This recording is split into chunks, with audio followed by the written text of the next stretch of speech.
মুহররম মাসে কি কি আমল করব? মুহররম মাস শুরু হয়েছে, আমরা জানি। মুহররম মাসের সবচেয়ে গুরুত্বপূর্ণ আমল হলো বেশি বেশি নফল রোজা রাখা। কারণ নবী করিম সাল্লাল্লাহু আলাইহি সাল্লাম বলেছেন, আফদালুস সিয়াম বা'দা রমাদান শাহরুল্লাহিল মুহাররম। আল্লাহর কাছে রমজানের পরে সবচেয়ে শ্রেষ্ঠ রোজা হলো কোন মাসের রোজা? আল্লাহর মাস মুহররম মাসের রোজা। মুহররম মাসকে নবীজি বলেছেন কার মাস? আল্লাহর মাস। সব মাসই আল্লাহর, কিন্তু এটাকে আল্লাহর মাস বলে নবীজি সাল্লাল্লাহু আলাইহি সাল্লাম ইঙ্গিত করেছেন এই মাসটা বিশেষ কারণে মর্যাদাপূর্ণ। তাহলে আমরা আজকে যে মাসটাতে প্রবেশ করলাম, এই মাসটা একটা মর্যাদাপূর্ণ মাস। সম্মানিত 4 মাস সম্পর্কে কোরআন যে ধারণা দিয়েছে আমাদেরকে, আল্লাহ বলেছেন, ইন্না ইদ্দাতাশ শুহুরি ইনদাল্লাহি 12 শাহরান ফি কিতাবিল্লাহি ইয়াওমা খালাকাস সামাওয়াতি ওয়াল আরদ মিনহা আরবাআতুন হুরুম। নবমণ্ডল ভূমণ্ডল সৃষ্টির দিন থেকেই বছরের গণনা হয় 12টা মাস দিয়ে। এর মধ্যে 4টা মাস হলো সম্মানিত।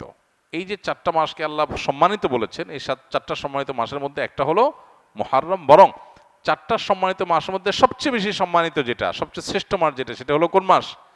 মুহররম মাস। এই জন্য মাস হিসাবে রমজানের পরে সবচেয়ে মর্যাদাপূর্ণ মাস হলো কোনটা? মুহররম মাস, যেটা আমরা ইতোমধ্যে শুরু করেছি বা যে মাসে আমরা প্রবেশ করেছি। তো এই জন্য এটাকে আল্লাহর মাস বলা হয়েছে। এই মাসে বেশি বেশি নফল রোজা রাখতে হয়। নফল রোজা নিয়ে অবশ্য আরেকটা হাদিস আছে, এর সাথে বাহ্যিক দৃষ্টিকোণ থেকে কন্ট্রাডিক্টরি মনে হয়। সেটা হলো আমাদের আয়েশা রাদিয়াল্লাহু তাআলা থেকে বর্ণিত, নবী সাল্লাল্লাহু আলাইহি সাল্লাম এর ব্যাপারে তিনি বলেছেন, মা রাআইতু রাসূলুল্লাহি সাল্লাল্লাহু আলাইহি সাল্লাম ইস্তাকমালা সিয়ামা শাহরিন কাত্তু ইল্লা ফি রমাদান ওয়া মা রাআইতুহু আকসারা সিয়ামা মিনহু ফি শাবান। অর্থাৎ আমাদের আয়েশা বলেছেন রাদিয়াল্লাহু তাআলা আনহা, যে আমি নবী করিম সাল্লাল্লাহু আলাইহি সাল্লামকে পুরো মাস রোজা কমপ্লিট করতে দেখছি এক মাসে, শুধু ছিল রমজান মাস, যে পুরো 30 দিন রোজা রাখছেন। এটা শুধু দেখেছি কোথায়? রমজান মাস। আর রমজান মাস ছাড়া সবচেয়ে বেশি, মাসের বেশিরভাগ দিন রোজা রাখছেন দেখছি যে মাসে, সেটা হলো শাবান। তাহলে এই হাদিস থেকে বোঝা গেল শাবানে বেশি রোজা রাখতে হবে। আবার আমরা একটু আগে হাদিস শুনলাম, রমজানের পরে সবচেয়ে শ্রেষ্ঠ রোজা রাখার মাস হলো মুহররম মাস। নফল রোজার শ্রেষ্ঠ মাস মুহররম মাস, হাদিস থেকে বোঝা যায়। তাহলে রাসূল সাল্লাল্লাহু আলাইহি ওয়াসাল্লামের আমল একরকম, হাদিস আরেক রকম। এর সমন্বয়টা কোন জায়গায়, কিভাবে? উত্তর হলো যে মূলত মুহররম মাস এটা নফল রোজার জন্য সবচেয়ে সেরা মাস। এরপরে শাবানের মর্যাদা। নবী সাল্লাল্লাহু আলাইহি ওয়াসাল্লাম এই হাদিসটা বলেছেন, কিন্তু এটা আমল করার সুযোগ তিনি পান নাই। আল্লাহ তাকে দুনিয়া থেকে নিয়ে গেছেন। শাবান মাসেরটা আমলের সুযোগ তিনি পেয়েছেন। তাহলে নফল রোজার জন্য সবচেয়ে আদর্শ মাস এটা, সেই হিসাবে বেশি বেশি এই মাসে নফল রোজা রাখা দরকার। আল্লাহ যাদের তৌফিক দিয়েছে, মুহররম মাস উপলক্ষে আমরা 2-4টা হলো রোজা রাখা দরকার। এখানে আমরা যারা আছি বেশিরভাগ মানুষই হয়তো এমন, মুহররম মাসে আশুরা রোজা রাখা ছাড়া আর অতিরিক্ত রোজা হয়তো যারা সোম বৃহস্পতিবার রাখছেন, আইয়াম বীজ রাখেন, এটা হয়তো রাখছেন, মুহররম মাস হিসাবে রোজা রাখার সুযোগ বেশিরভাগ মানুষের হয়নি। তো এই হাদিসের উপর আমল করার জন্য হলেও আমরা মুহররম মাস উপলক্ষে 1-2টা রোজা রাখবো ইনশাআল্লাহ। এক। দ্বিতীয়ত, মুহররম মাসটা সম্মানিত 4 মাসের একটা। সম্মানিত 4 মাসের বিধিনিষেধগুলো এখানে চলে আসবে। সম্মানিত 4 মাসে যুদ্ধ বিগ্রহ করা নিষেধের সম্পর্কে আয়াত আছে, যদি অনেক আলেমদের মতে এটা মানসুখ হয়েছে। আবার সম্মানিত মাস হিসাবে আল্লাহ তাআলা বলেছেন, ফালা তাজলিমু ফিহিন্না আনফুসাকুম, এই মাসগুলোতে তোমরা নিজেদের প্রতি অবিচার করো না। পাপাচার থেকে বাঁচার জন্য এটা বিশেষভাবে যত্নশীল হতে হবে। ইবাদত বন্দেগী রুটিন কাজগুলো বিশেষ আন্তরিকতার সাথে করতে হবে। এটা হলো মুহররম মাসের করণীয়। এছাড়া মুহররম মাসের মধ্যে আশুরার দিনটা আছে, সেই উপলক্ষে বিশেষ করণীয় আছে আশুরার রোজা রাখা। আশুরার রোজা রাখা এবং আল্লাহ তাআলার শুকর আদায় করা মুসা আলাইহিস সালামের বিজয়ের কারণে 2টা রোজা রাখা সুন্নাত আশুরাকে কেন্দ্র করে। এ হলো মুহররম মাসের করণীয়। এর বাইরে মুহররম মাসকে কেন্দ্র করে অনেক করণীয় আমাদের সমাজে আছে, যেগুলো একটাও কোরআন বা হাদিস দ্বারা প্রমাণিত নয়।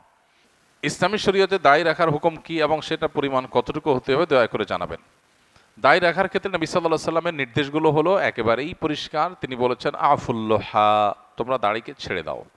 আর খুল্লোহা, এফা, এরখা, এগুলোর অর্থ হলো ছেড়ে দেওয়া, দাড়িকে লম্বা হতে দাও। তাহলে দাড়িকে লম্বা হতে দিতে হবে, এটাই হলো দাড়ি রাখার নির্দেশ। এখন কথা হলো কত দূর লম্বা হবে, কোনো সীমা আছে না সীমা ছাড়া? এটা নিয়ে 2টা মত আছে। অনেক ওলামা ইকরাম বলেন, যেমন আরবের সৌদি আরব ওলামা ইকরাম বলেন যে না, কোনো সীমা নাই, যতটুকু মনে চায় ততটুকু লম্বা হবে। তবে এর বিপরীতে অন্য ওলামা ইকরাম যেমন ওলামা আহনাফের মতে 1 মুষ্টির পরে হলে কাটতে পারে, কাটা জরুরি না, কাটা জায়েজ আছে 1 মুষ্টির পরে। চতুর্দিকে এক মুষ্টি ধরার পর অতিরিক্ত থাকলে সেটা কাটা যায়। দলিল হলো সাহাবা ইকরামের অনেকেরই আমল, বিশেষ করে সহিহ বুখারীতে আছে যে সাহাবীদের কেউ কেউ এক মুষ্টির পর অতিরিক্ত অংশ তারা কেটেছেন।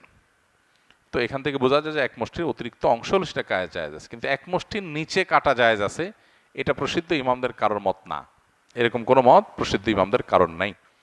এখন কথা হলো কোনো আল্লাহর বান্দা উনি শুরু করেছেন, হয়তো এক মুষ্টি রাখেন না, আরো কম রাখেন, তো সেক্ষেত্রে আমরা কি বলবো? উত্তর হলো আমরা বলবো অবশ্যই না ইমামাত চাইতে কানামামা ভালো, একেবারে না থাকার চাইতে তিনি কিছু রেখেছেন এটা অবশ্যই ভালো, তবে তার পরিপূর্ণভাবে সুন্নার উপরে, যেই সুন্নার সুন্না হওয়ার ব্যাপারে, বরং সুন্না শুধু না যেটাকে ওয়াজিব বলেছেন ফুকাহা একরাম, সেটার ব্যাপারে কারোর কোনো তেমন কোনো ভিন্ন মত নাই, চারো ইমামরাই প্রায় একমত, সে বিষয়ে তার আরো বেশি যত্নশীল হওয়া দরকার। হ্যাঁ, আজকের পৃথিবীতে কোনো কোনো দেশে অনেক আলেম ওলামারাও দেখা যায় যে অনেক ছোট ছোট দায় রাখেন। তো এই ক্ষেত্রে আমরা যদি নফস এবং প্রবৃত্তির পূজা করি তাহলে আমরা সুবিধাটা কোথায় পাই সে চেষ্টা করব।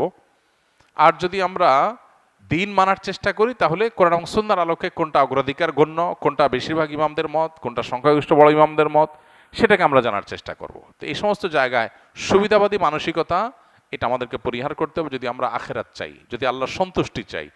আর দুনিয়া চাইলে তো ভিন্ন কথা, দুনিয়া চাইলে তো আমরা যা খুশি তা করতে পারি। অনেকের কাছে শুনেছি যে কেউ যদি 30 পারা কোরআন মুখস্থ করে ভুলে যায় তাহলে সেটা নাকি কবিরা গুনাহ হয়, এর সত্যতা কতটুকু?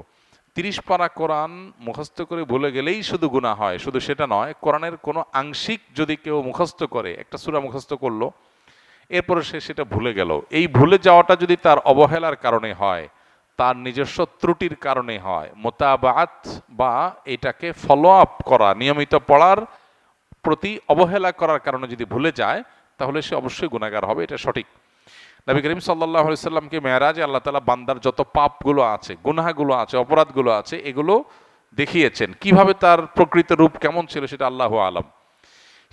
সেই গুনাহগুলোর মধ্যে নবী সাল্লাল্লাহু আলাইহি সাল্লাম এর একটা হাদিস থেকে আমরা জানতে পারি যে সবচেয়ে ভয়াবহ গুনাহগুলোর মধ্যে থেকে একটা দেখানো হয়েছে তাকে, মানুষ যখন কোরআনের কোনো অংশ মুখস্থ করার পর সেটা ভুলে যায়। অতএব কোনো হাফেজ পুরা কোরআন হিফজ করেছে, এরপরে সে পুরাটা ভুলে গেছে, সে আল্লাহর কাছে ভয়ঙ্কর অপরাধী যদি সে অবহেলা গাফিলতির কারণে ভুলে যায়।